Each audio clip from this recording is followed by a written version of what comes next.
السلام عليكم ورحمة الله وبركاته. النهاردة إن شاء الله هنتكلم عن كيفية اكتساب لغة جديدة أو إتقان للغة إحنا بالفعل بدأنا فيها. لازم أعرف في البداية إن أنا في مرحلة تعلم أي لغة جديدة أو مرحلة إتقان اللغة اللي أنا بتعلمها بالفعل أنا زي الطفل. يعني إيه الكلام ده؟ الطفل بيبدأ أولا بمرحلة السماع، يعني بيسمع كتير، بيدي نفسه فترة إنه يسمع كتير. بعد كده مرحلة المحاكاة، انه بيحاكي الاصوات اللي هو بيسمعها. بعد كده بقى مرحلة الانتاج، انه بيبدأ ينتج لغة. طيب الكلام ده على المستوى الشخصي انا اطبقه ازاي؟ المفروض ان انا دلوقتي اروح لحد نيتيف سبيكر بيتكلم بلهجة واضحة جدا في اللغة اللي أنا بتعلم فيها، ولازم يكون النص سبتايتلد، يعني الكتاب مكتوب تحت الكلام اللي هو بيقوله. ليه؟ لأن ده هينفعني في حاجات كتير، وفي طريقة المتابعة وفي طريقة إدراكي للكلمات. هل لازم إن أنا أكون بفهم؟ لا، أنا قلت في البداية أنا زي الطفل، يعني عادي ممكن طبيعي جدا إن أنا ما أفهمش، لأن أي محاولة مني لأن أنا أحاول أفهم كلمة معينة ده هيوقع كلمات تالية بعد كده، وهفتقد لبعض النطق الصحيح. الكلام ده على المدى الطويل بيعمل لي حصيلة لغوية ممتازة، وبيخليني متمكن في اللغة اللي انا بدرسها. الفيديو اللي معانا اللي هيبدأ بعد انا ما اخلص فرصة كبيرة لينا كلنا ان احنا نتعلم مفردات جديدة، ان احنا نأكد المفردات اللي احنا حافظينها، ان احنا نعيد نطق المفردات اللي عندنا، الحصيلة اللغوية اللي عندنا بشكل صحيح ومتقن. طيب الآلية اللي استخدمها ايه؟ اول حاجة لازم اعرف ان لإتقان اي مهارة جديدة او بداية الشغف والتعلق بيها انا يلزمني 20 ساعة. مبدأ ال 20 ساعة في تعلم اي مهارة جديدة. ال 20 ساعة دول لو قسمتهم يوميا 45 دقيقة، فانا على مدار شهر خلاص بدأ شغفي وتعلقي بالمهارة اللي انا بتعلمها. الكلام ده يطبق على اي حاجة، سواء تعلم لغة، تعلم برمجة، تعلم القراءة نفسها، التدرب على القراءة، ان الواحد يحاول يقرأ ويوسع مداركه. فاول حاجة انا بستمع يوميا ل3 دقائق، فبخصص 45 دقيقة يوميا، خلالهم 3 دقائق بخصصهم، من 3 ل 4 دقائق بخصصهم للمقطع اللي انا عايز اتعلمه النهارده. وانا بسمع المقطع لازم اتابع النص اللي مكتوب تحت، وبسمع مره واثنين وثلاثه. يعني في البدايه بسمع مره واثنين وثلاثه. المرحله اللي بعد كده ان انا بسمع وبوقف وبردد النص اللي مكتوب تحت. بعد ما اخلص مرتين بالطريقه دي، الموازاه مع صوت القارئ، يعني هو بيقرا وانا بقرا معاه. المرحله اللي بعد كده انا اللي هقرا، وهو هعمل كتم لصوت القارئ، يعني النص هيمشي كده، لازم احافظ على التون بتاعه القارئ، ولازم احافظ على التايمنج اللي هو كان بيقرا فيه، الوقت بتاعه وكان بيستغرق قد ايه، وبتابع النص اللي مكتوب تحت كده وبقراه. بعد كده ببدا اسجل لنفسي مرة واثنين وثلاثة. بسجل لنفسي. ليه بسجل لنفسي مرة واثنين وثلاثة؟ عشان في كل مرة هيحصل فيه تحسن أكتر من المرة اللي قبليها. بعد كده بسمع اللي أنا سجلته، وآخر مرحلة بشغل اللي أنا سجلته مع صوت القارئ، وبطلع أوجه الشبه والاختلاف والحتت اللي أنا أخفقت فيها أو حسيت إن أنا ما طلعتش فيها كويس، وهكون عارف أنا محتاج أقوي إيه عندي وأصحح كلمات إيه. وزي ما قلت لكم، الفيديو اللي معانا دلوقتي فرصة كبيرة جدا لتصحيح النطق عندنا واكتساب مفردات لغوية جديدة. أسيبكم مع الفيديو. Many of the problems which face governments nowadays are international ones. Take traffic, for example.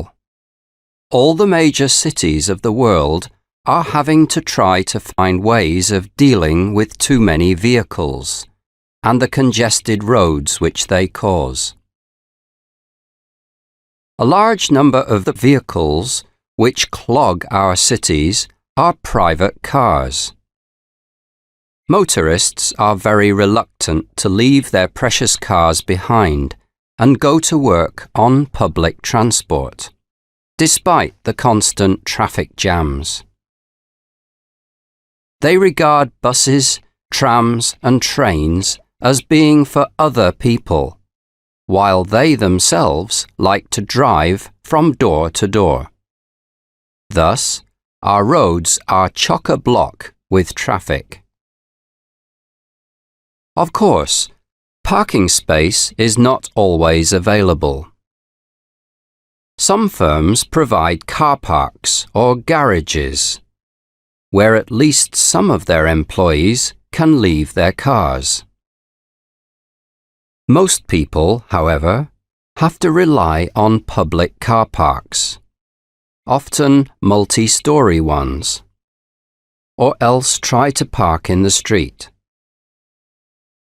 Since this is usually highly restricted, with many parking meters in evidence, parking is a source of frustration to many motorists. People who are otherwise quite law-abiding are apt to take a bit of a risk when it comes to traffic offences. Thus, they ignore both signs that say "no parking" and lines painted down the edge of the road which indicate parking restrictions.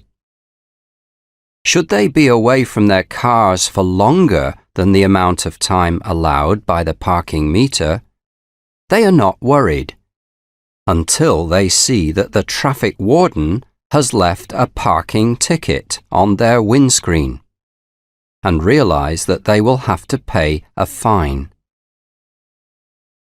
The authorities in more and more cities are trying to keep cars out of the city centre.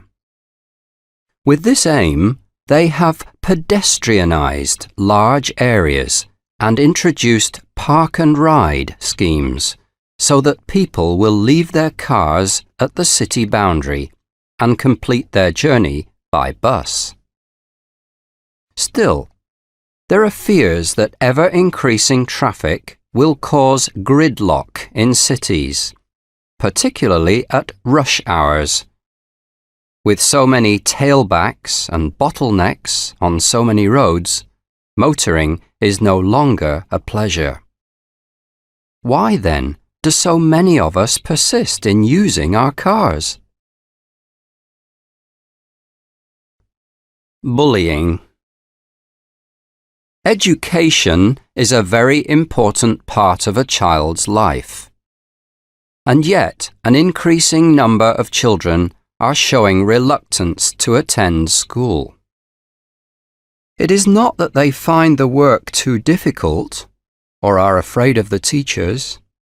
No, it's because they are being bullied.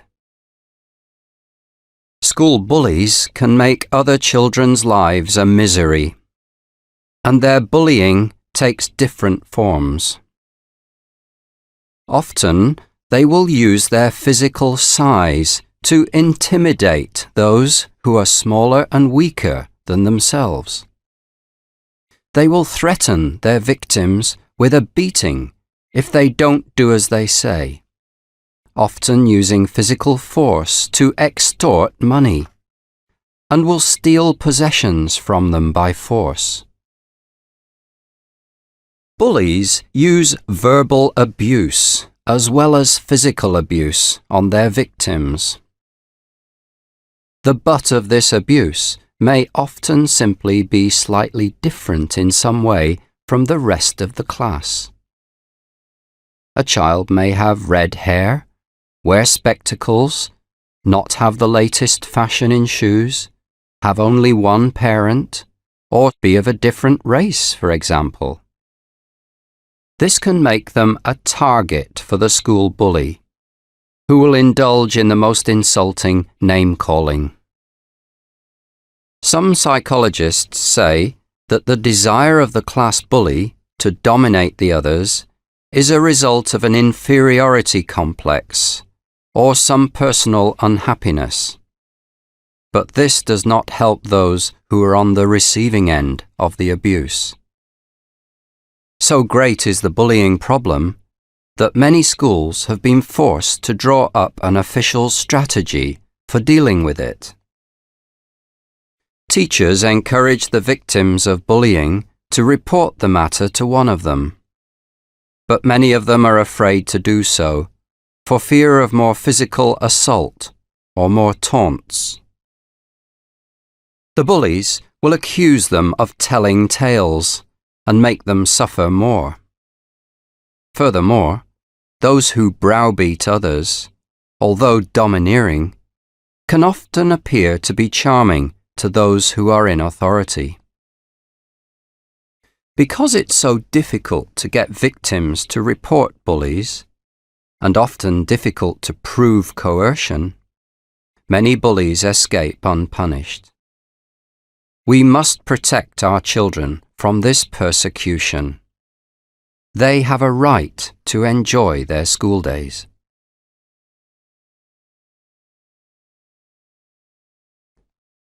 Parental Aspirations. Educational qualifications are considered to be very important in the modern world. They are essential for people who want to find reasonably well-paid employment in the professions. For this reason, most parents try to get their children to work hard at school and achieve academic success by doing well in exams. Many parental aspirations also include their children going to university and graduating with a good degree. Not all children, however, are capable of achieving academic success. This does not matter as long as parents are willing to accept this. But it is quite common for parents to think that all their children have to do is to study hard, and they will pass the exams.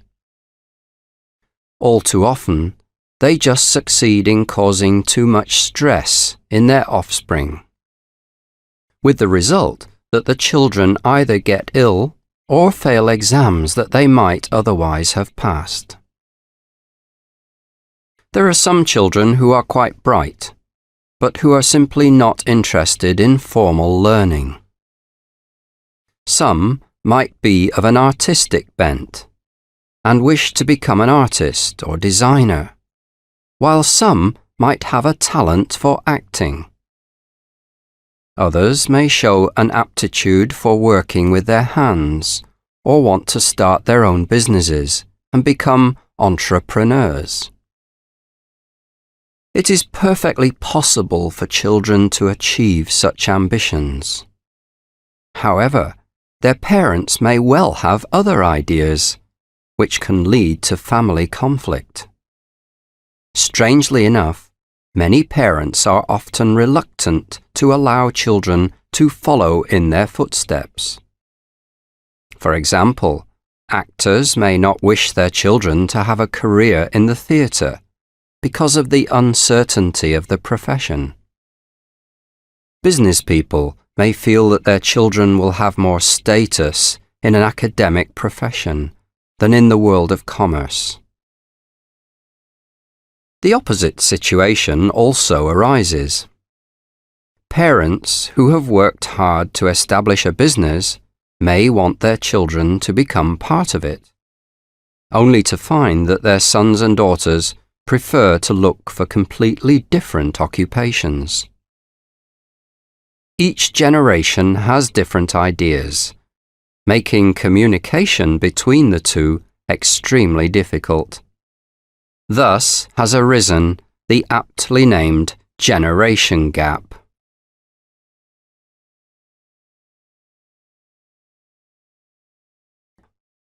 New research on computer games.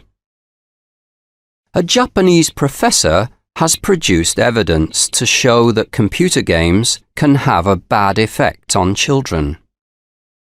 Many parents and grandparents have been saying this for years, but they were largely ignored, being regarded as technophobes. Parental worries about computer games often relate to their effect on their children's health and on their social skills. They feel that they should be outside getting exercise and enjoying the fresh air while playing with their friends. Since many of them usually play by themselves, they live rather isolated lives, with little opportunity to interact with other people. As a result, they may be very poor at communication. Parents are also worried in case the violence of many of the games will cause their children to become more aggressive and violent themselves. This anxiety also applies to television, which often shows scenes of extreme brutality. There are fears, too, that the popularity of computer games has added to the dumbing down of the information and material used by today's generation. Because children often choose to play computer games instead of reading or doing their homework, the games are thought to have a bad effect on their education. Parents are also worried that video games will prevent their children from developing their creativity if they spend all their time in front of a screen instead of drawing, writing stories, and so forth. Professor Ryuta Kawashima of Tohoku University shares parental concerns about the bad effects of computer games, but for different and considerably more scientific reasons. Using state-of-the-art technology, he has conducted research which he believes shows that computer games may stunt the development of children's brains. He has been able to show, by means of brain scans, that playing computer games stimulates activity in only part of the player's brains, the part associated with vision and movement. The frontal lobes of their brains, associated with learning, memory, emotion, and self-control, are remaining underdeveloped. If the children's ability to control their behavior is being underdeveloped, then they are more likely to become violent. Unfortunately, Professor Kawashima's research appears to indicate that parental fears about computer games are justified.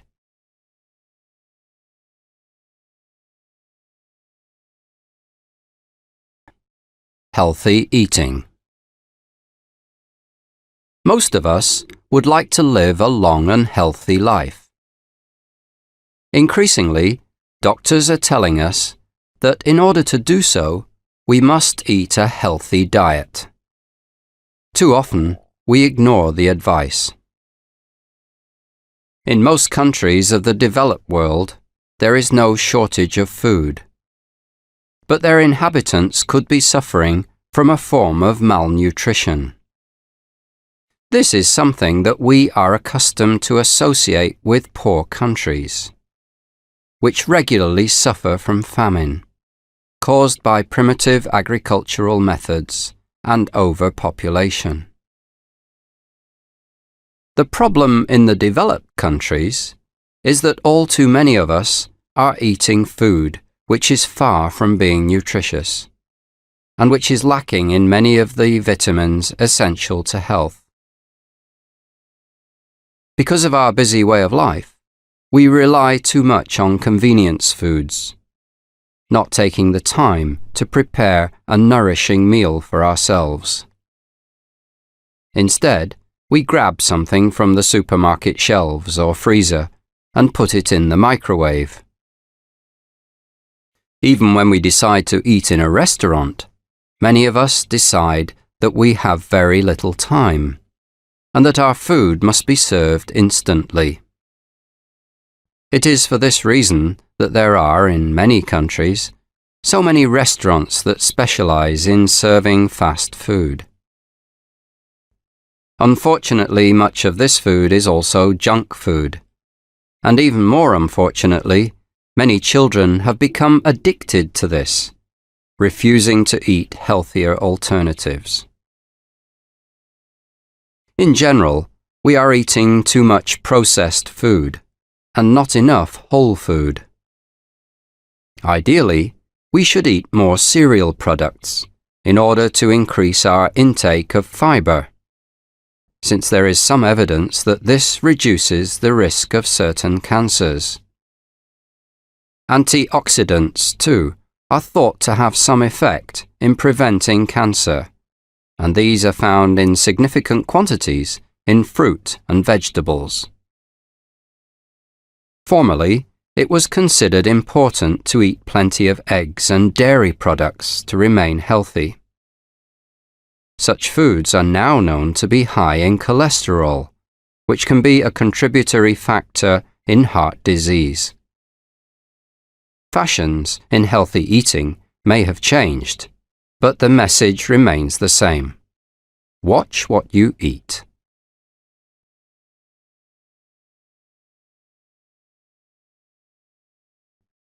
The benefits of chocolate.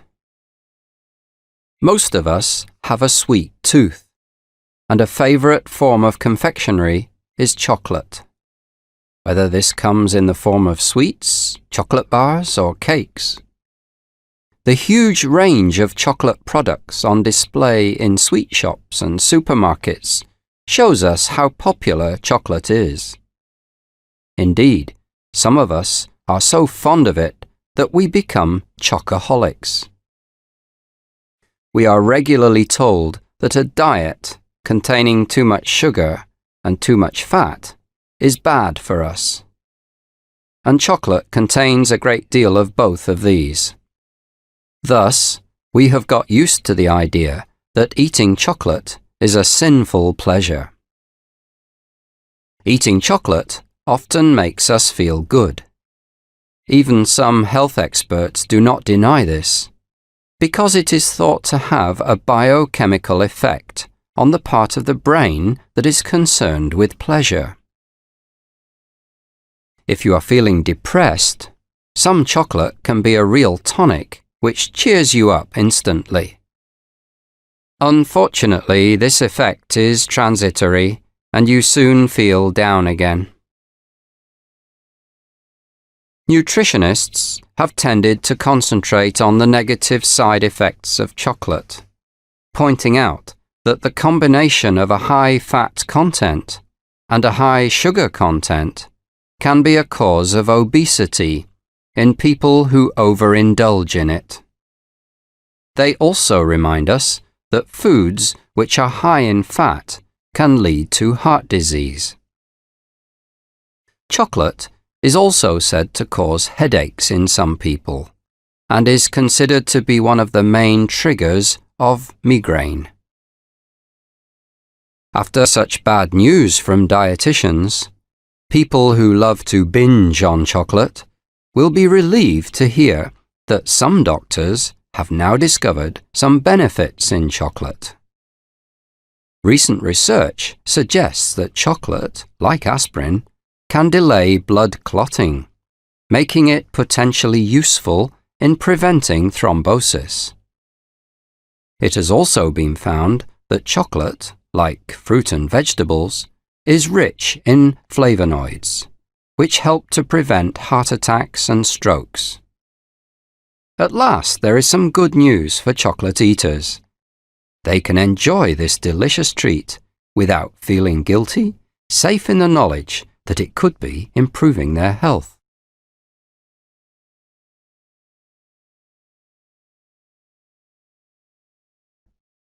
Endangered species. Most of us are now aware of the damage which our modern way of life is doing to the environment. This includes the harm which we are inflicting on many animals. Indeed, we are in danger of wiping out some species, if we have not already done so. For millions of years, extinction among animals was a natural process. In fact, it was part of the process of evolution. In recent years, however, the extinction of some species has been the result of human activities. Had it not been for these, many more animals would have survived. Some species have either been made extinct or become endangered because of hunting. Now, even the very earliest of humans were hunters, since they ate the flesh of animals and clothed themselves in their skins. And doubtless their hunting gradually contributed to the extinction of some species. However, it was the introduction of guns with their accurate aim which put certain animals at great risk. And from the 19th century on, several species were on the brink of extinction. By this time, animals were being hunted for commercial purposes, apart from the provision of food and clothing. For example, elephants were being hunted for their ivory. Nowadays, attempts are being made to regulate such wholesale commercial hunting, but it is difficult to control in some areas. Thus, animals continue to die to make profits for humans. Of course, not only commerce is to blame. Hunting as a sport has also played a part in the extinction of certain species. A more modern threat to many animals is the destruction of their environment and the resultant changes in the ecology of whole areas. Our use of pesticides and other chemicals has polluted both soil and water, and this pollution has proved to be toxic to many of the plants which are part of the habitat of many animals. Furthermore, we regularly lay waste to land previously inhabited by animals, in order to make way for expanding populations, or, as in the case of deforestation, to provide goods for wealthy nations. Modern living has had a deleterious effect on the ecosystem. We must try to reverse this to save our wildlife.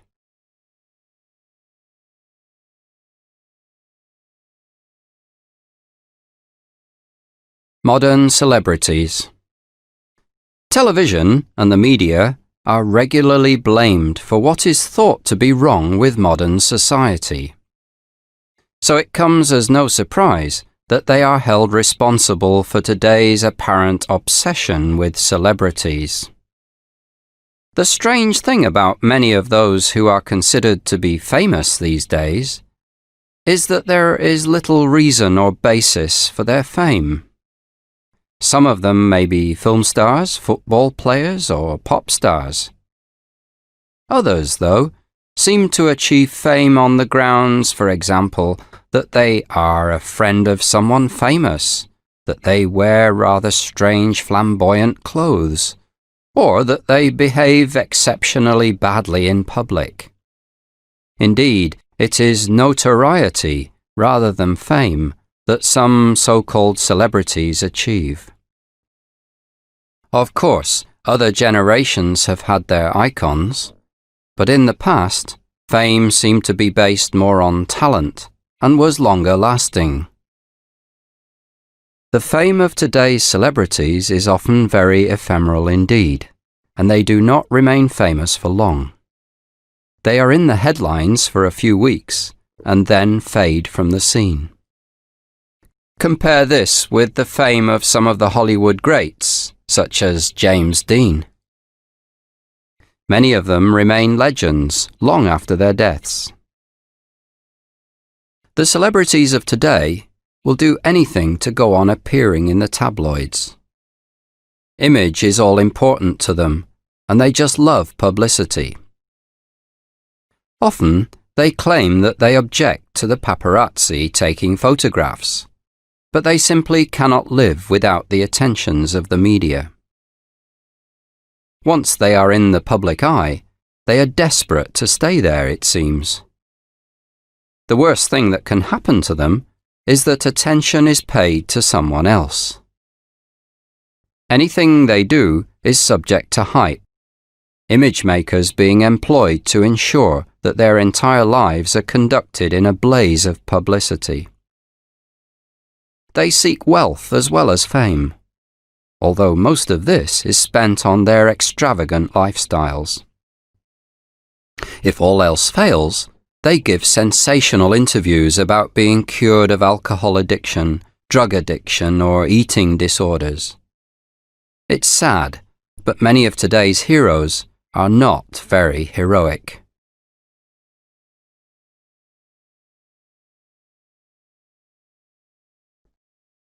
All kinds of rage. It seems that a great many of us are getting angrier, or at least that we are expressing our anger more. We seem to be flying into a rage all over the place, and rage is now so common that the English language has acquired several expressions to describe particular forms of it.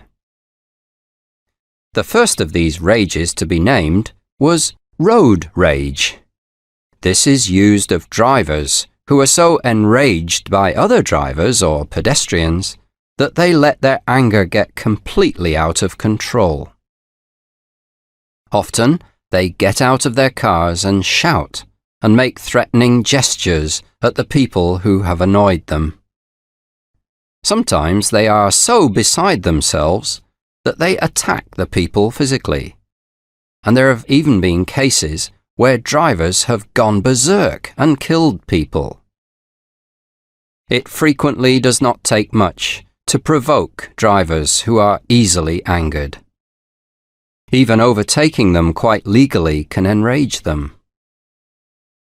Police are sometimes called to people's homes when rage gets out of control.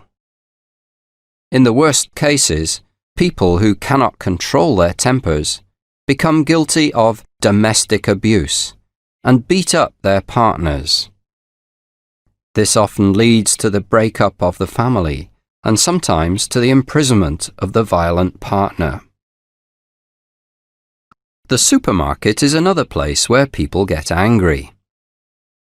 People often get frustrated if they have to queue at the checkouts, sometimes becoming so furious that they are driven to trolley rage. Then they deliberately bang into others with their trolleys, sometimes causing injury. Passengers in planes also sometimes fly off the handle. Known as air rage, this form of anger is usually directed at members of the cabin crew. It is common for passengers who lose their tempers in the air to have taken too much alcohol in the airport bars and to be spoiling for a fight when they board the aircraft. Their violence is dangerous in the air, and they have to be restrained. Try not to let any of this happen to you. Take a deep breath and keep your temper.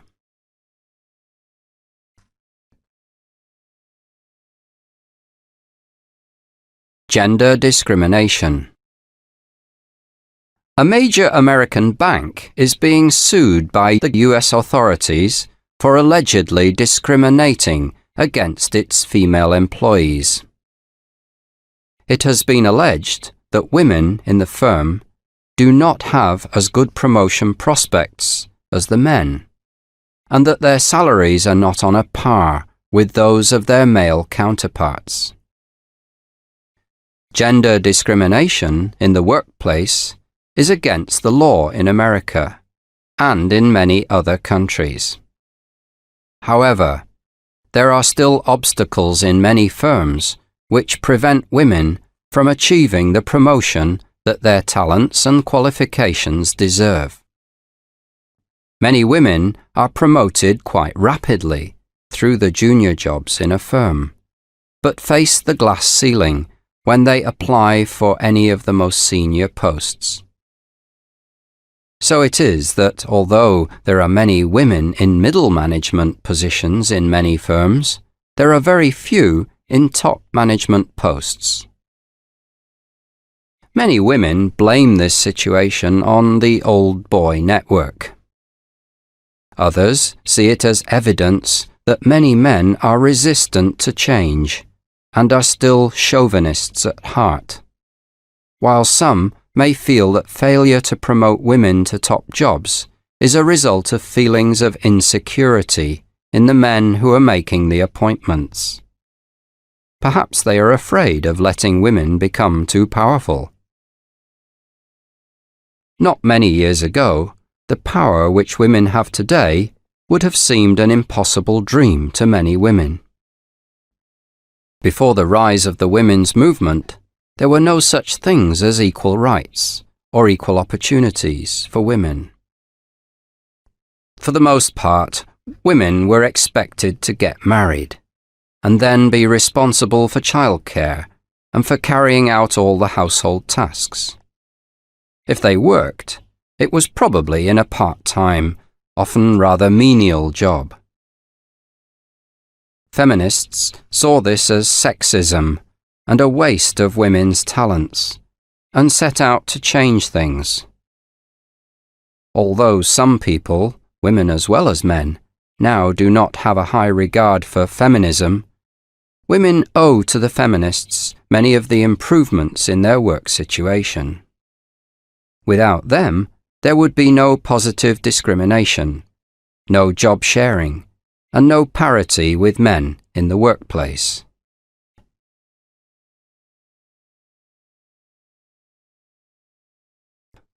Taking time out.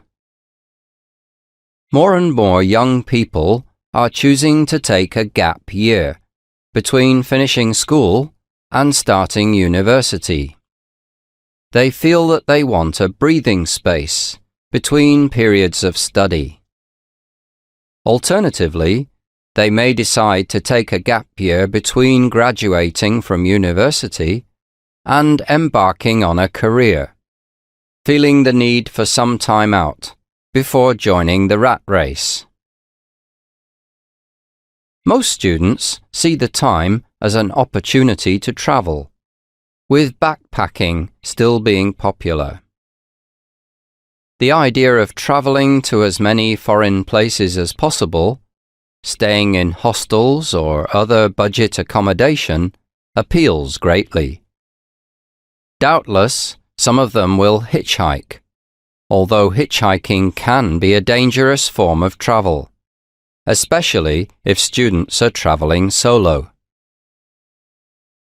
A large percentage of gap year students have wealthy parents who can easily subsidize their travel. Others have to save up before they go, often taking after-school jobs to do so. They are mostly traveling on a shoestring and frequently find that they have to look for some form of employment while traveling in order to make ends meet. For example, they may work on local farms or in local hotels. By doing so, they not only earn some money, but they are likely to meet local people and acquire some understanding of their culture. There are some students who choose to work for the whole of their gap year. A number may decide to get work experience, either at home or abroad, in an area which they hope to make their career, such as medicine or computers. A large proportion of students are now choosing to work with a charity, which arranges voluntary work in various parts of the world. The projects provide hands-on experience of a very varied nature, from teaching to helping build roads or dams. The gap year is not just an adventure. Young people can benefit greatly from encountering new and varied experiences, and from communication with a wide range of people. Perhaps most importantly, gap year students have to learn to stand on their own 2 feet.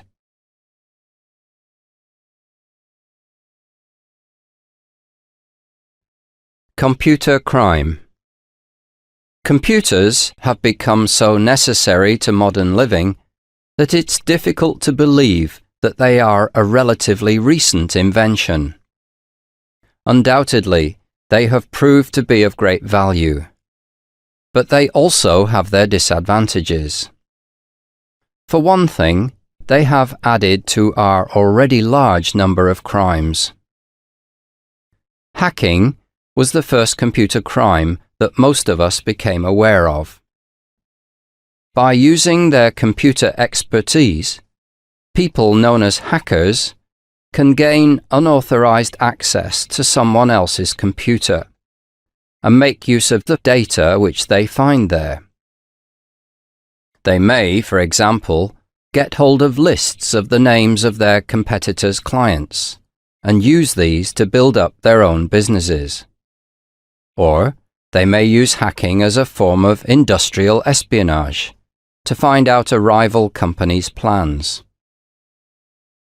Other hacking activities may be more obviously criminal, in that hackers may log on to financial data in someone else's computer and either alter it illegally or use it for fraudulent purposes.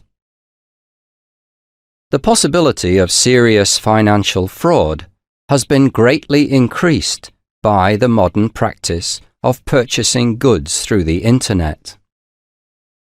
Apparently, the use of credit cards to pay for such purchases has led to record levels of fraud, with a great many people being swindled out of a great deal of money. Banks are working hard to improve online security and to provide safeguards for customers. But fraudsters are working just as hard to improve their crooked techniques. Many computer users worry in case their systems are affected by computer viruses. The people who introduce such bugs into other people's computer programs may not intentionally be committing a crime, but may be doing so as an act of mischief or spite. The motive does not really matter to the people whose data has been deleted or altered, or whose files have been corrupted. Computers are part of a highly technical method of working, in which there are constantly new developments. Unfortunately, there is also a constant stream of new developments in the fraud industry associated with them. All computer users must be on their guard.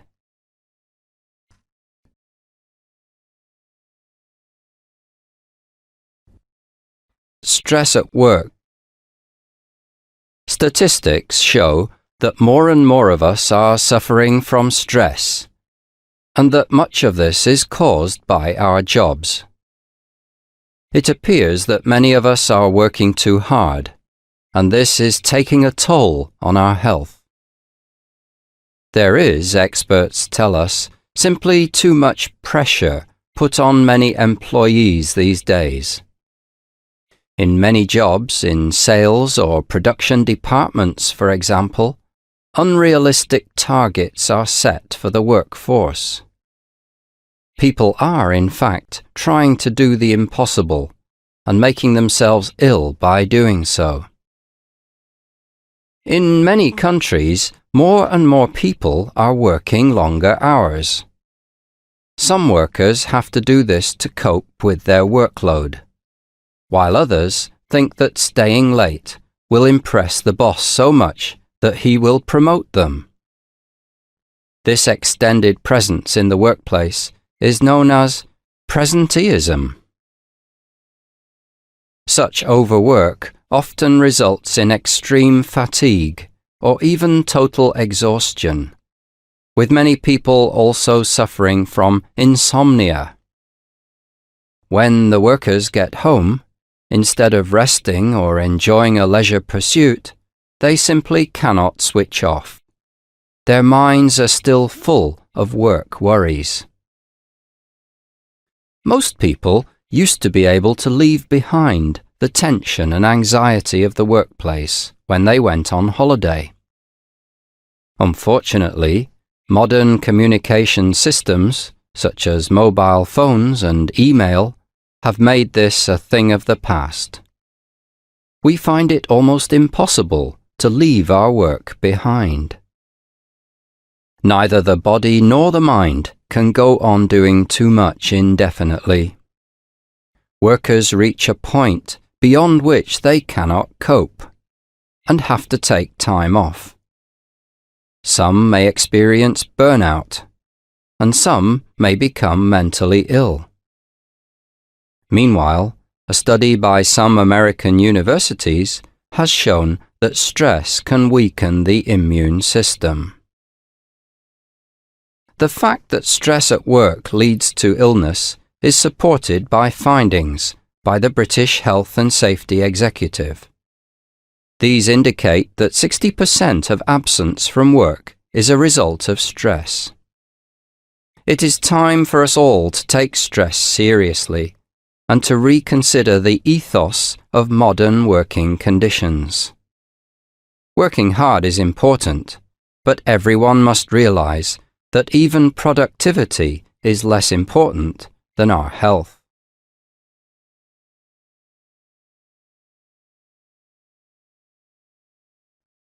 Bad news.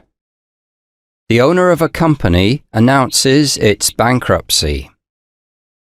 Thank you all for giving up your Saturday morning to come into the office. My partner, Robert Brown, and I have asked you here today to give you some rather bad news, I'm afraid. We were anxious that you should hear this news directly from us, rather than hear it on the grapevine. Inevitably, it's only a matter of time before it's all over town. To come straight to the point, I have to tell you that the firm of Blair and Brown Limited has gone into receivership. I'm sure many of you are aware of how badly small firms like ourselves have been hit by the recession. We have struggled on as long as we could, but we were forced to accept that the writing was on the wall. Despite various budgetary strategies which included cutting our operating costs to the minimum and having to let several valuable members of staff go, we just do not have enough money to pay our creditors and carry on trading. Some of you may well be wondering why another firm did not buy us. Originally, we hoped that this would be the solution to our problems, but this was not to be.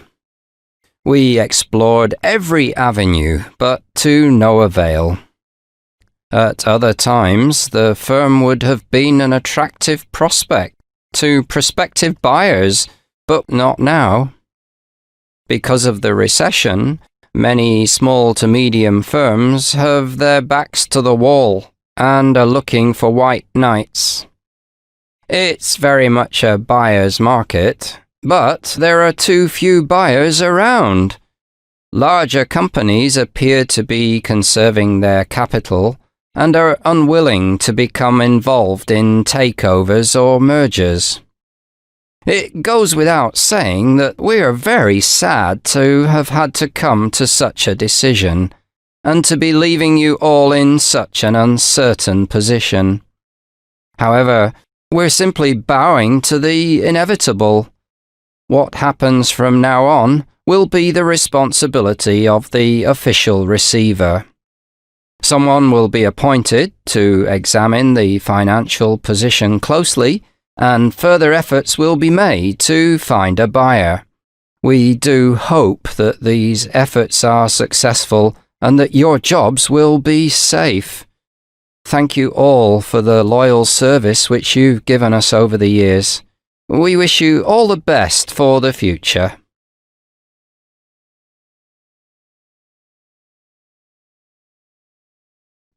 Time to study. A principal gives a pep talk to students about how to sit their final exams. I hope that you are all aware of the importance of this year. It's the year when you will take your final exams, and it is therefore make or break year. Some of you have worked hard throughout the years, and what all these students will need to do is to keep up the good work. Some have worked fairly hard, but may have to go the extra mile in order to be sure of passing the exams well.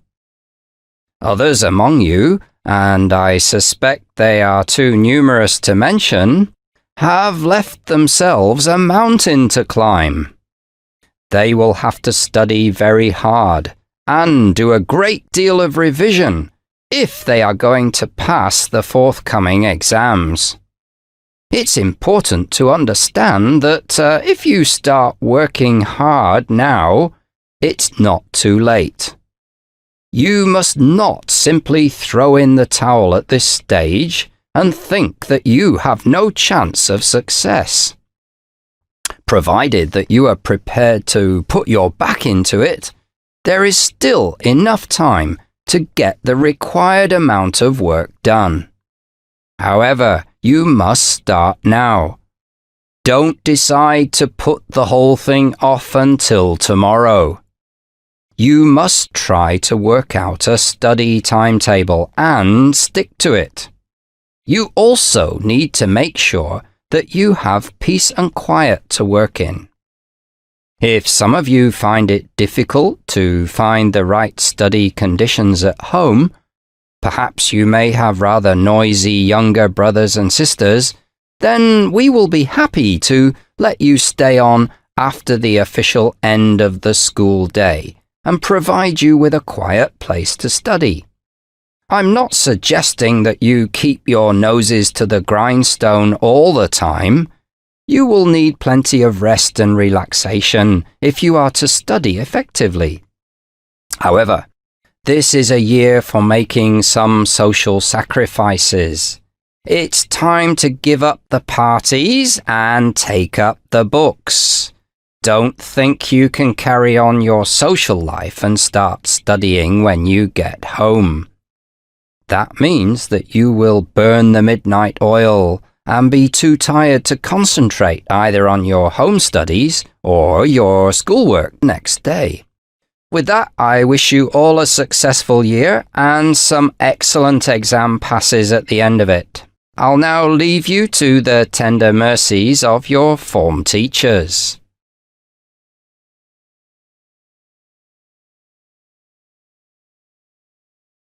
Job losses. A member of senior management tells trade union representatives of company plans. Gentlemen, I have here a memo from our parent company in the United States, which contains important news for us all. The decision has been made to adopt a global policy of rationalization. As each company is autonomous, we have all been asked to propose a plan of restructuring and to send details of this as soon as possible. This will inevitably involve redundancies, but the board of directors here can do nothing to prevent this. Our hands are tied. We have here copies of our plan, and it is hoped, gentlemen, that you will cooperate with us in trying to implement this as effectively and speedily as possible. Obviously, we would wish, where possible, to give people early retirement or voluntary redundancy, rather than impose compulsory redundancy on anyone. You will note that generous redundancy packages have been outlined. We hope that both you and your members will see these redundancies as a way of conserving jobs. In the present climate, only companies which are prepared to rationalise their workforce will survive. Those who do not will go to the wall. We are confident that if the recommendations are carried out, the company worldwide, and our part of it in particular, will be able to weather the storm. You know how tough the market is just now, and you also know that recently we have had a rather rocky ride in some parts of the country. It is a question of the survival of the fittest, and we must make ourselves fit. This means slimming down our workforce. We appreciate that your members will be concerned to learn of the proposed job cuts, but we hope that they will accept them as being inevitable. If the workers do try to oppose these cuts, they will be on a hiding to nothing. It has been made clear to us that any industrial action or threat of it is likely to put more jobs in jeopardy.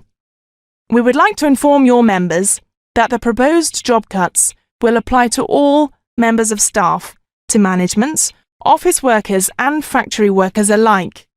Be assured that this is not a case of there being one law for the rich and another for the poor, so to speak. We hope that you will have fruitful negotiations with your members and let us know as soon as possible the outcome of these negotiations. Thank you.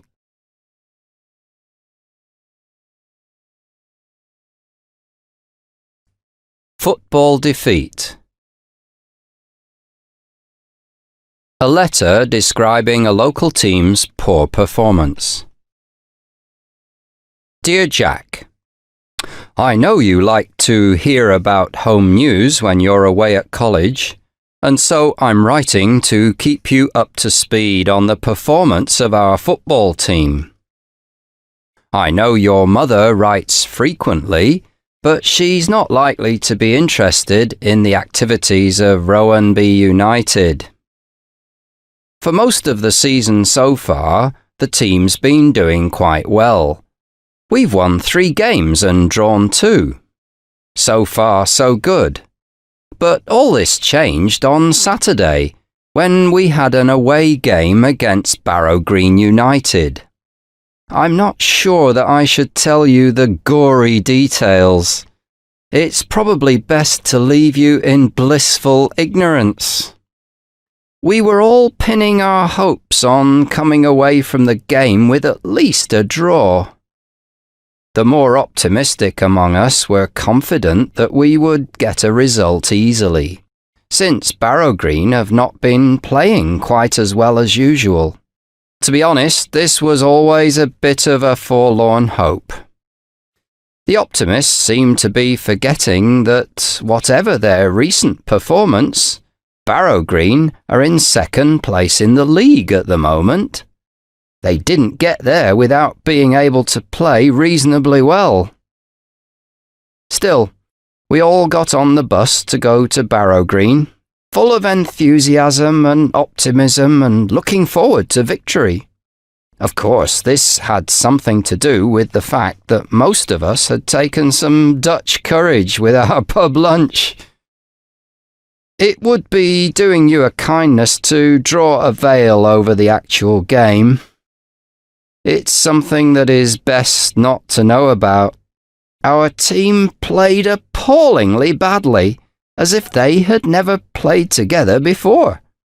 In fact, you would have thought that some of the players had never even seen a football before.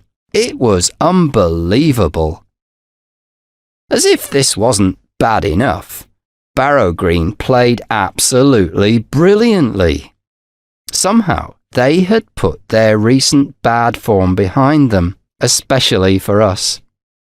They left us dead in the water, and we needn't have bothered playing the second half of the match. The whole match was a humiliation for us, and it embarrasses me to write down the score. We lost 5-0. Naturally, we were all gutted, as I'm sure you will be when you read this. Sorry to bring you such bad news. Take care, Terry.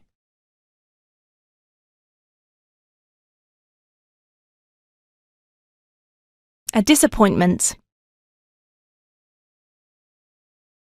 A letter of complaint from a dissatisfied customer. 12th of April, 2002. Mr. Ernest Blake, Chief Executive, Furniture by Design, 10 Greenwood, London, WC2H 8TJ. Dear Mr. Blake, I am writing to complain in the strongest possible terms about the non-arrival of the 2 sofa beds which I ordered from your firm. Your extensive advertising material stated quite clearly that all orders received by the middle of November would be processed before Christmas. I had several guests over the Christmas period, and the non-arrival of the sofa beds left me high and dry, with nowhere for the guests to sleep. I'm writing to you personally because I've failed to make any progress with this complaint with any of the employees of your company. Immediately after Christmas, I began to go through the proper channels by contacting your so-called customer helpline, only to find that the line seemed to be permanently engaged. Presumably, this was the result of many other customers being in the same boat as I was. I thought that it was a step in the right direction when I finally did get through, but I could not have been more wrong. The young woman who answered the phone listened to my complaint politely and then said that the person who could deal with my complaint was away from his desk temporarily, but she would get him to phone me as soon as he returned. Having waited several hours for this phone call, which never came, I once again called the helpline, but it was the same story as before. The line was engaged for hours and, when I did eventually get through, I was told that the person who could deal with my complaint was not available. This time, I asked for this person's name and phoned him back only to discover it was his day off. I spent several days going from pillar to post without getting an explanation or an apology for the non-arrival of the sofa beds. You are the chief executive of the company, and the buck stops there. I have left no stone unturned in my attempts to find out what has happened to the furniture and when it will arrive. I am now seeking an explanation from you. If your pre-Christmas advertisements were, in fact, just pie in the sky, then please have the honesty to say so and refund my money. Yours sincerely, Marjorie Wood, Mrs.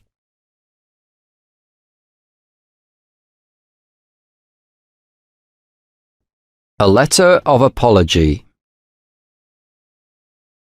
A chief executive replies to a letter of complaint.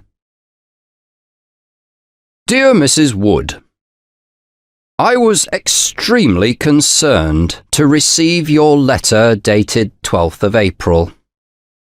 Please accept my profuse apologies for the inconvenience which you experienced in connection with the late arrival of the furniture which you ordered from us. I understand that the sofa beds were delivered to you yesterday safe and sound. I have investigated this matter thoroughly, and it appears that our advertising campaign was successful beyond any of our expectations. Our entire range of furniture, and especially the sofa beds, sold like hot cakes. This meant that to some extent we were the victims of our own success. We simply did not have enough stock in our warehouses to meet the extraordinary demand. We had been prepared for the race against time to get all the orders fulfilled before Christmas, but not with the lack of product. This would not normally be a problem, as we deal with extremely efficient and speedy suppliers. Usually, they are second to none in their reliability. However, it appears that they experienced a slight technical hitch in their new computerized production process and were unable to supply us with as much furniture as we required. Their maintenance people had their work cut out to get their production line functioning again in time for the Christmas rush, and valuable time was lost. We searched around for another supplier to help us out, but to no purpose. Being unwilling to accept goods of a lesser quality, we had no choice but to wait for our usual supplier to get their machinery fixed. When all is said and done, quality is what matters to most of our customers. I was sorry to hear that you had such problems with our complaints procedure. I have discovered that these were due to a serious reduction in the number of our helpline staff available then, owing to a local flu epidemic. I'm sorry that this has been such a chapter of accidents. As I have indicated, most of it was a result of circumstances beyond our control. Once again, my apologies for the inconvenience caused to you. We value your custom greatly and hope that you will go on being a client of the company. Yours sincerely, Ernest Blake, Chief Executive.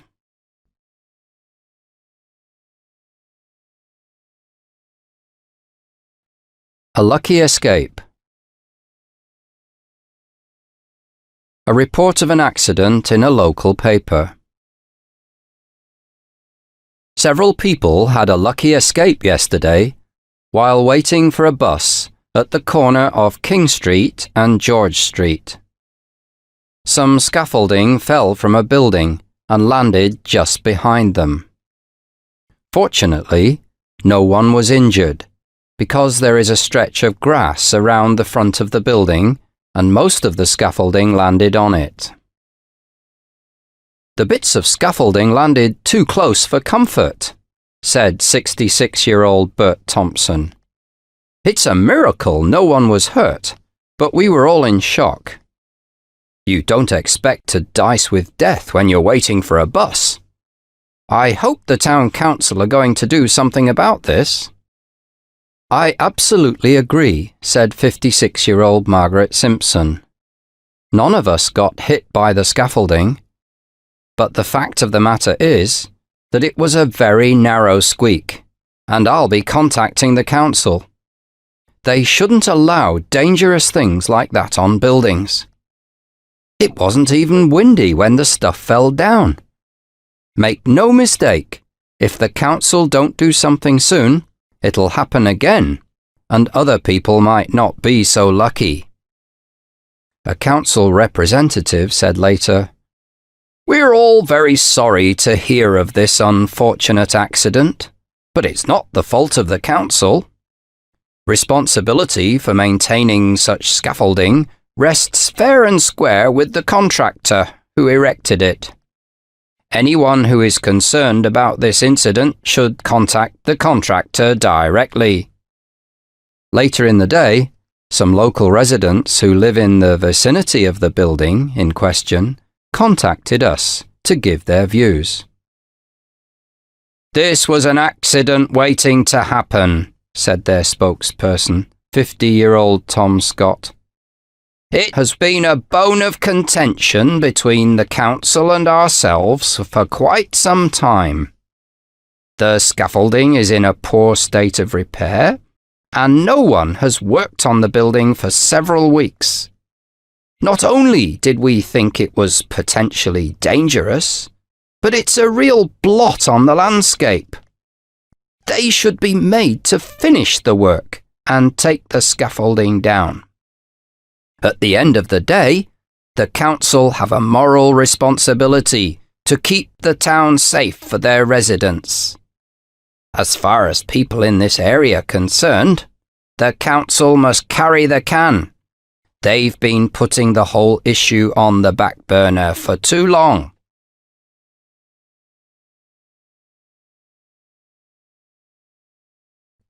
A day of misfortunes. A letter recounting events and experiences on the day. Dear Jenny, it was great to get your letter. You sound as if you're really enjoying college, and I can't wait to join you. I'm beginning to wish that I had turned a deaf ear to my dad's suggestion that I spend a year getting some work experience before going to college. I've just got back from work and I've had a really bad hair day. For starters, I got up late. I must have switched off my alarm clock when it went off, and I didn't wake up till an hour later. Panic stations! Instead of having a leisurely bath, washing my hair, choosing my clothes carefully, and having a nourishing breakfast, I climbed into yesterday's clothes, grabbed a couple of biscuits, and headed for the door. I could still have caught a bus that would get me to work on time, but as luck would have it, I saw old Mrs. Smart next door struggling to put her rubbish bin out on the street. I stopped to help her, and got to the bus stop just as the bus had left. There was no possibility of taking a taxi because I'm on my beam ends until payday next week. I seriously thought of calling the office to say I was sick, but I decided to go in and face the music.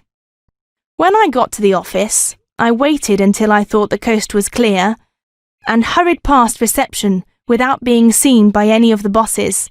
Hooray! I said to myself, I've got away with it. I spoke too soon. When I got to my desk, there was my supervisor, Mrs. Mason. At long last, she said sarcastically, you've decided to favour us with your presence. My office, now. By this time, I had a very bad headache and was badly in need of a cup of coffee.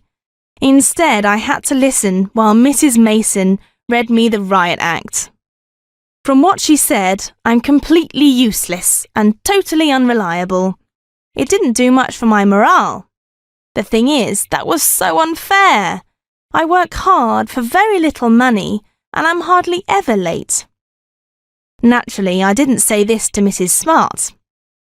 Sorry, this is such a moaning letter, but I badly need somebody to grumble to. I'll write a more cheerful one soon. Love, Linda.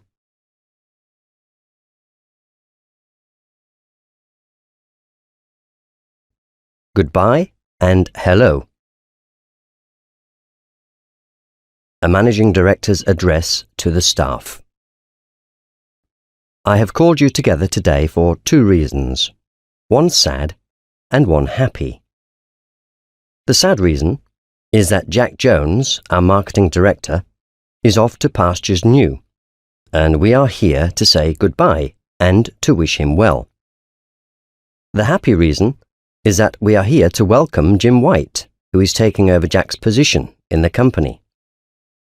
I know that each and every one of you will be aware of how much work Jack has put into the development of this company. He joined us when we were still a very young company, and his efforts have helped us to become the profitable, successful company which we are today. In addition, I am aware that most of you have found him a pleasure to work with. It's rare for someone not to get along with Jack. Of course, the board of directors and I are sorry that he's going, but we quite appreciate that after all these years, Jack wanted a change of scene. There was a time, not so long ago, when people stayed with the same company from the cradle to the grave. But things have changed. People now move on. In Jack's case, he's moving on to a much larger company, which is very much at the cutting edge of the business. They were impressed with Jack's talents and made him an offer which he could not refuse. People of Jack's skills are few and far between, but we have been very fortunate in securing the services of Jim White, who will, I am sure, prove a worthy successor to Jack. He has certainly been extremely proactive in the company which he has just left, and it's obvious that they are sorry to lose him. I am sure that he will soon find his feet here. Refreshments have been provided in the form of wine and canapé, and I suspect that some of you can't wait to get started on them. Without more ado, then, I shall, on your behalf, say an official goodbye to Jack, and an official hello to Jim. Jack, I have pleasure in presenting this carriage clock to you as a token of our appreciation, and of course, it comes with our best wishes for the future. Jim, I have equal pleasure in saying to you, welcome aboard.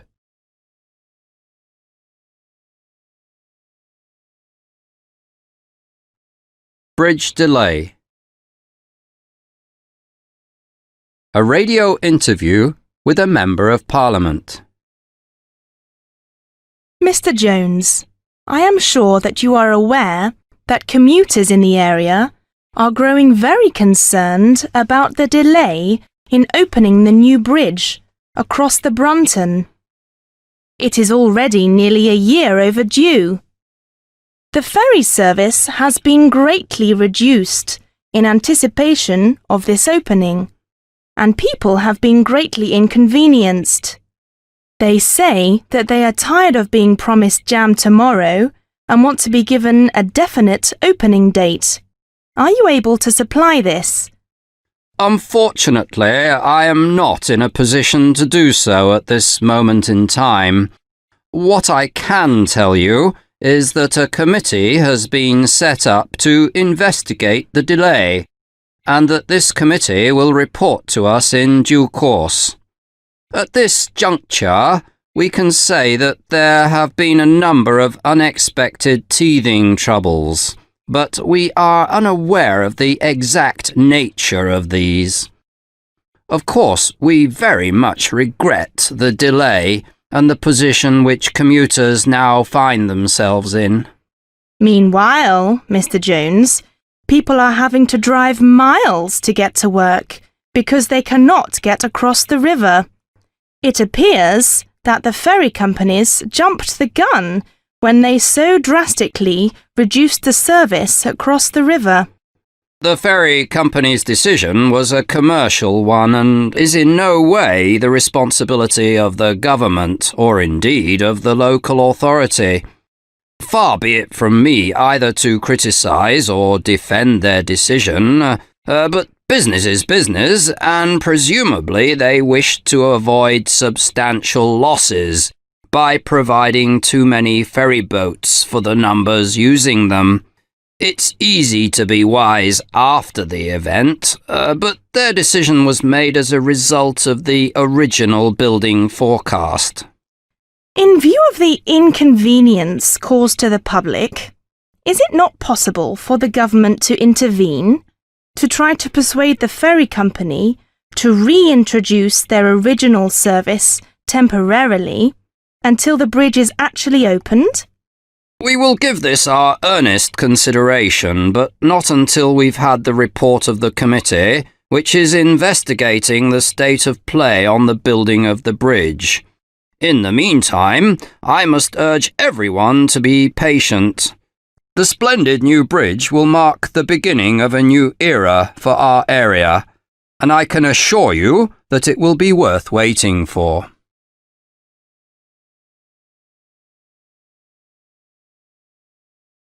A birthday party. An account of pre-party events. It was Julie's 18th birthday, and her parents were holding a formal party to celebrate this red-letter day in their daughter's life.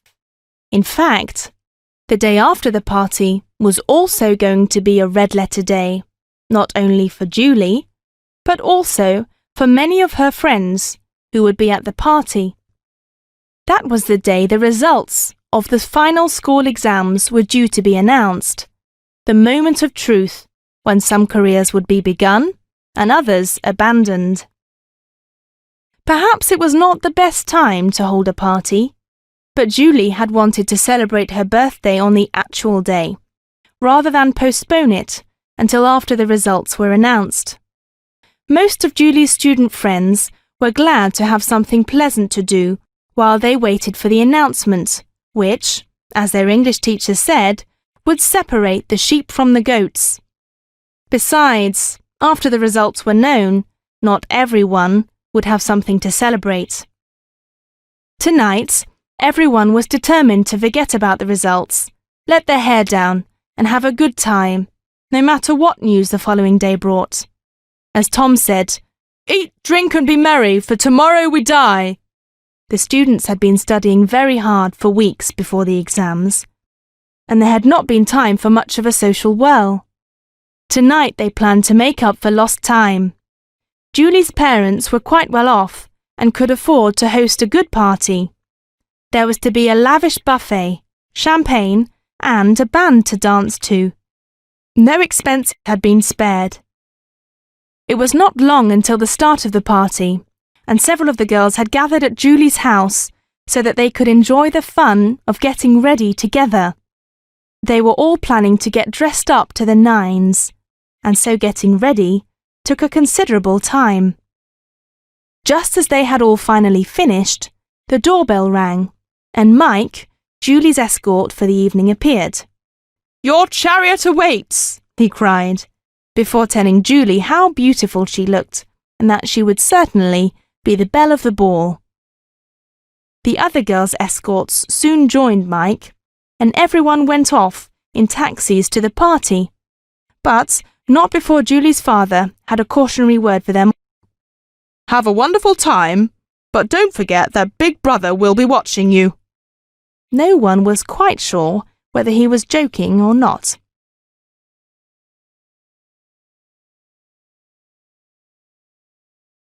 Reluctant attendance.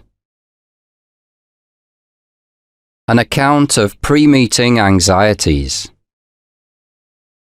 Mr. James was on his way to a meeting in the town hall and he was not looking forward to it.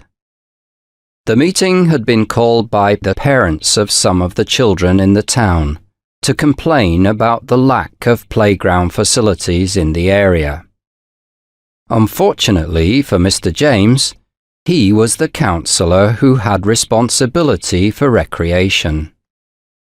Otherwise, wild horses would not drag him to such a meeting. He was hoping against hope that it would be a short meeting and that he could join his wife at the party which was being held at the golf club later in the evening. It was useful to show one's face at such events, and as an estate agent, he sometimes picked up some useful business. Mr. James would far rather be there than at the meeting. However, he had a sinking feeling that the meeting would drag on, and that he would not be at the party. Very likely, there would be quite a few parents in attendance, and he doubted that he would be able to get rid of them very quickly. Some of the people who came to such meetings were intimidated by the fact that they were in the company of a big noise from the council, and could be sent away with a few empty promises. That would not be the case tonight. He had already met some of the parents, and quite a few of them had the gift of the gab, and would not be content with a few excuses. Usually, Mr. James would have laid the responsibility for going to this meeting at the door of his deputy, Mr. Sharp. But he had said that he was attending an important family gathering, which had been arranged months ago, and was unable to attend. Mr. Sharp was a fairly truthful person, but on this occasion, Mr. James had a feeling that he was being economical with the truth. Meeting angry parents was no picnic, and all of the other counsellors had claimed to be otherwise engaged when Mr. James raised the subject. This was a great pity, as there was always safety in numbers at such meetings. If you were unable to come up with a convincing answer, then you could always pass it on to one of your colleagues, at least until you could think of something to say.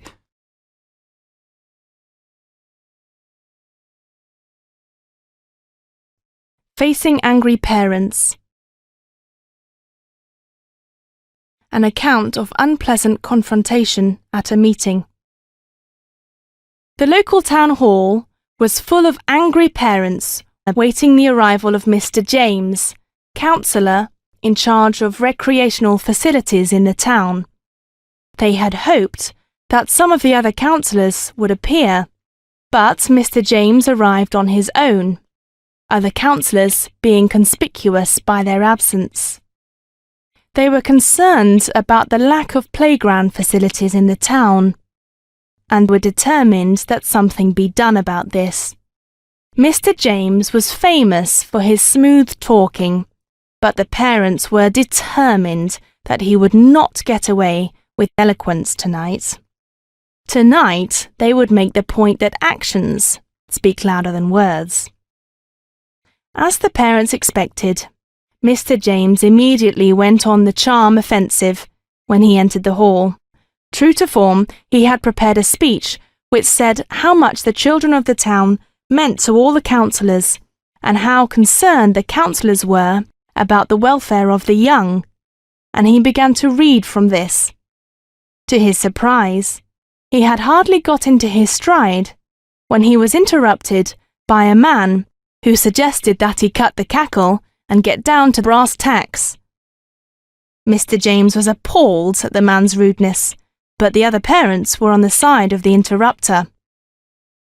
They were already up in arms about the lack of action on the part of the council, and Mr. James's smooth talking was simply adding fuel to the flames. Mr. James had suspected that the parents would be a difficult audience to please, but he was getting more than he had bargained for. Many of them had spent several years trying to get the provision of playground facilities improved and increased, and they were quite determined to get their impatience and dissatisfaction off their chest. Mr. James tried to point out that some improvements had been made in that existing equipment had been repaired. However, this was simply dismissed by the parents as too little too late. Mr. James was absolutely exhausted by the time the parents had finished telling him exactly what was required if their children were to have safe and interesting places to play. He made a great many notes, and he also made a mental note not to attend the next meeting on this subject. He would send his deputy.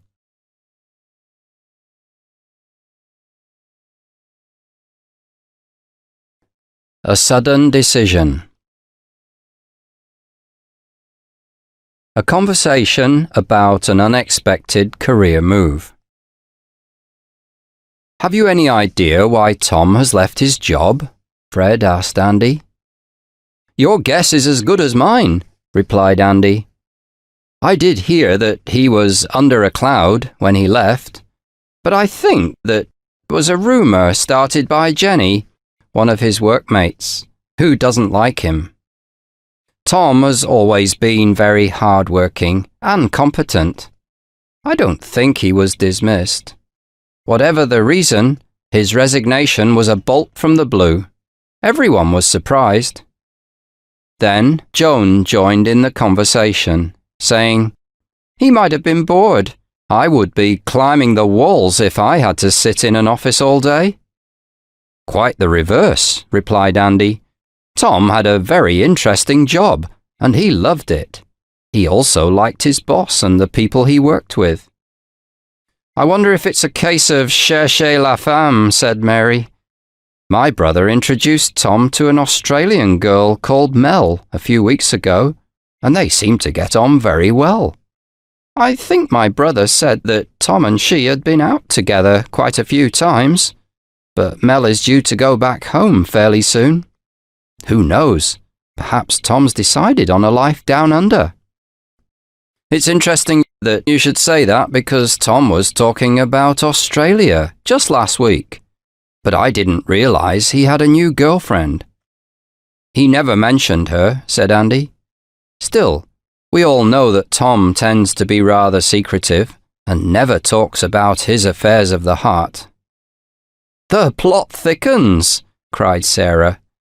"Tom was just talking the other day about doing some travelling, but I thought he was just talking about his usual 2 weeks in Europe. It never occurred to me that he was talking about the other side of the world." "Well, there's no use in speculating," said Andy. "We'll just have to wait and see. I expect that Tom will tell us about his plans when he's ready to." Suddenly, Tom appeared, saying, "My ears are burning.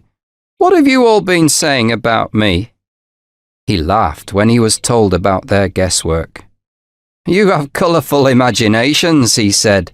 "The truth is much less exciting than what you've come up with. I left my job to go back to university to do a further degree. I'm going back to the groves of academe."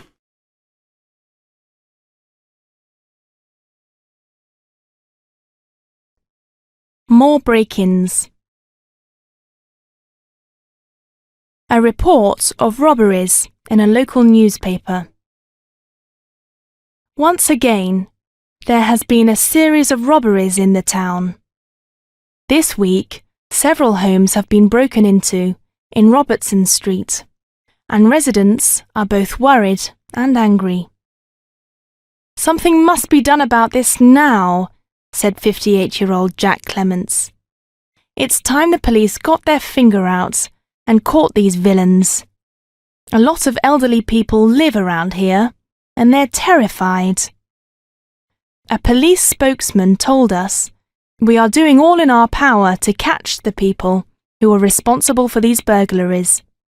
The police are stretched to breaking point in this town. Because of budgetary requirements, we have made drastic reductions in the number of police officers on the beat, and this at a time when we are faced with a rising tide of crime, especially among young people. Said Dick Rogers, 64, another resident of Robertson Street, "The government should put its money where its mouth is. They're always going on about the importance of law and order, but we still don't have nearly enough police. We used to have a police force that was in a class by itself, but now we hear of nothing but cutbacks." Mary Roberts, 67, also a resident of Robertson Street, said, "It's a sign of the times that these crimes are being committed by young people. It's just part and parcel of their general attitude. They're no longer afraid of anyone in authority and have no respect for other people or their property. If we catch any of them around here breaking into houses, we'll give them what for, I promise you." Inspector James Rowland sympathised with the concern of the Robertson Street residents, but urged them not to take the law into their own hands.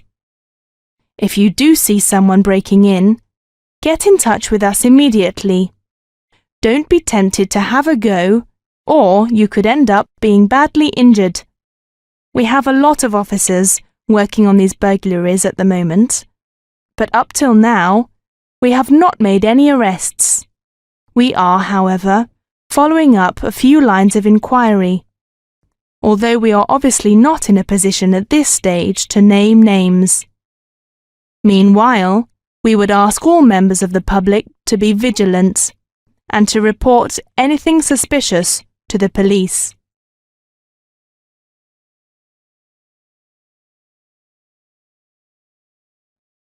Obituary. A biographical sketch of a local personality. The whole community has been saddened by the news of the death of Brian Peterson, who died suddenly last week after a short illness. Brian was well known to many of us in the town, but he was particularly well known in climbing circles and was regarded locally as the grand old man of rock climbing. As a young man, he took part in several major and indeed dangerous climbing expeditions and cheated death on more than one occasion.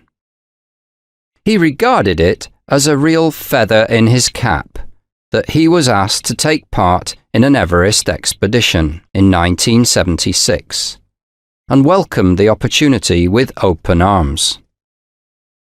The expedition was one of the major achievements of his climbing career and provided him with many anecdotes to which we all listened spellbound. A photograph of the expedition had pride of place on his mantelpiece. Brian will also be remembered as a wonderful speaker and writer. He wrote many articles on climbing for a wide range of publications, but sadly never got round to writing any books on the subject, although this was always his intention. This is a great loss, as he was both an informative and an entertaining writer. However, who can blame him for wanting to spend time on the hills rather than spend it behind a typewriter?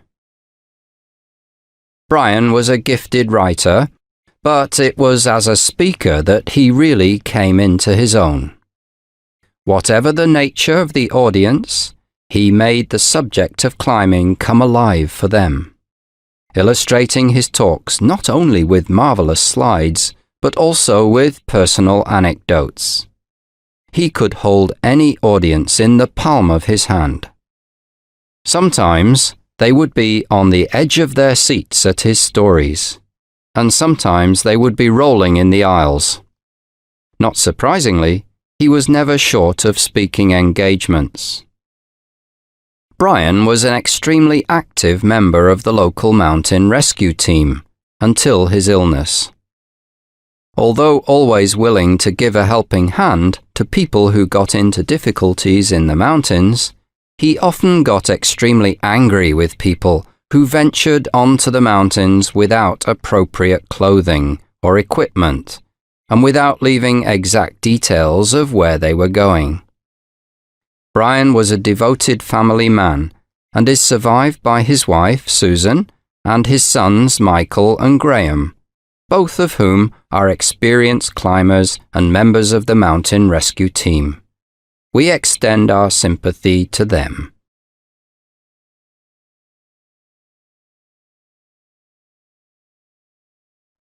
Going on a diet. A letter recounting reasons for and experiences of dieting. Dear Pam, you know how I said that I was never again going to go on a diet? Well, I take it all back. Here I am again, counting calories and eating little more than lettuce leaves. It's all Polly's fault. She's getting married in July, and she's asked yours truly to be her bridesmaid. That's very nice, of course, especially since the wedding's going to be in New York. The fly in the ointment, from my point of view, is that Polly is so slim. Not only that, but the other bridesmaid is Polly's sister, Jane, who is just as slim. However much I try to slim, I'm going to look like the back end of a bus beside them, but I feel I have to try. My mother's not helping because she keeps worrying about my becoming anorexic, as if, and telling me that I'm looking far too pale. As if this wasn't bad enough, my Gran's visiting us just now, and my Gran's cooking is to die for. I've had to take to eating on my own and cooking for myself. I just cannot bear to have to watch the rest of the family tucking into Gran's homemade pies while I am toying with a little steamed broccoli. If I did all, my diet plans would go out the window. So, life's not exactly a bowl of cherries at the moment. I have to get up with the lark so I can have my meagre breakfast before Gran appears to start cooking bacon and sausages or making pancakes. My mother tries to stop her because she's worried about Dad's cholesterol. But for Gran, that kind of cooking is the habit of a lifetime, and she just ignores Mum's advice. Naturally, my father and brother love these huge breakfasts. So would I. I take a packed lunch, salad, and a bottle of water, and eat in the park, if it's not pouring with rain. The rest of the office are getting very suspicious, and apparently some of them think that I have a new man in my life, and I'm rushing out to meet him. I wish. I'm sorry if this letter is all about food. That's because I rarely think of anything else these days. I find myself thinking that I could murder a steak, when usually I rarely eat red meat. Much love. Alice.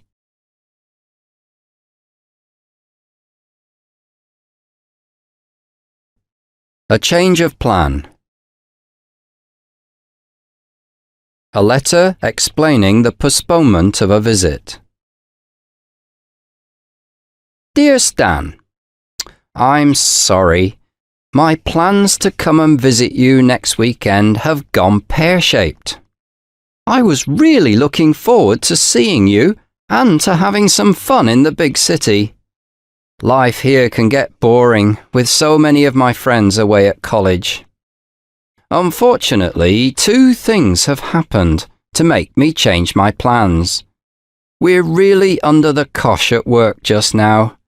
It's coming up to the end of the tax year, and like all accountants, we're up to our ears. To try and cope with the workload, the boss has asked us if we could all work overtime this weekend. As usual, I'm on my uppers and could really use the extra cash. Also, I'd like to help the boss out if I can. He's a decent bloke, and he's always played very fair with me. It would be difficult to refuse to work when everyone else is going to. Then there's a problem with my grandfather. he's not getting any younger, and he's been a bit under the weather recently. Mum was worried about him, and so he's come to visit for a while.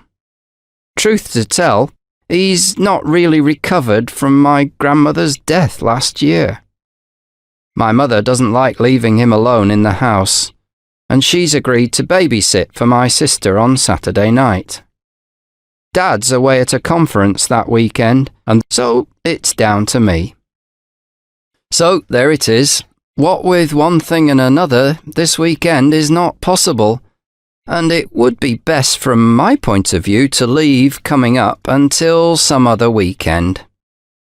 Looking on the bright side, I can see that the delay will mean I have more money to spend when I do finally get there, thanks to the overtime. I hope all's well with you. Drop me a note and let me know if there's any weekend that's not suitable for me to come up, or if there's any weekend that's especially suitable. I would give you the news from home, but there isn't any, or if there is, I'm working so hard that I haven't heard about it. Sorry again about the change of plan. I hope it hasn't messed up any of your arrangements. I'll think of you living it up in the bright lights while I'm watching the telly with Grandad. Cheers, Jeff.